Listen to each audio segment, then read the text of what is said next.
Miss Mondo Sardegna 2025, finale e qualificate nazionali.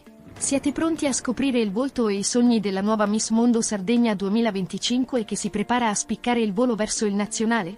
La Sardegna ha incoronato la sua nuova regina. Si chiama Tiffany Cow e ha solo 16 anni, dalla bellissima Quartu Sant'Elena.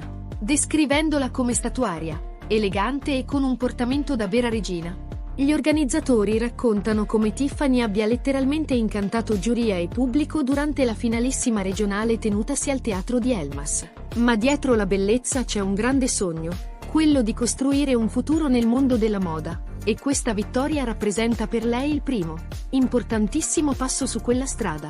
Il suo prossimo obiettivo è volare a Gallipoli per le prefinali nazionali di Miss Mondo Italia, in programma il 3 giugno.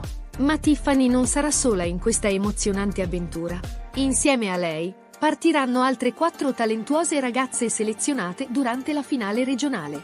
Sul podio con lei, il secondo posto è stato conquistato da Francesca Succa, 16 anni, di Torre delle Stelle, seguita al terzo posto da Alessia Fuà, 17 anni, di Piscinas. Il quarto posto è andato a Milena Ariu, 18 anni, di Domus Novas. È stata assegnata anche la fascia del web a Cheyenne Salvatici, un riconoscimento del suo grande seguito online e dei numerosi like ricevuti sui social. L'atmosfera della serata è stata magica, con una giuria composta da professionisti del mondo della moda, dello spettacolo e dello sport, tra cui volti noti come Maurizio Ciaccio dell'agenzia Venus Dea e Andrea Corona del centro Gemomed. La madrina d'eccezione è stata Alessia Schirru, la Miss Uscente, che con un gesto simbolico ha accompagnato le nuove protagoniste verso la realizzazione del loro sogno.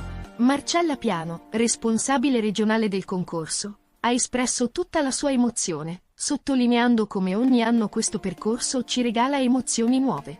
Ha anche evidenziato un messaggio fondamentale che queste giovani trasmettono. Le ragazze ci insegnano che bellezza significa anche impegno, sogni, obiettivi. Con questo spirito, la squadra è pronta a portare il meglio della Sardegna a Gallipoli, armata di orgoglio e determinazione. Cosa significa per voi questa meravigliosa unione di bellezza, sogno e determinazione che queste ragazze ci stanno mostrando?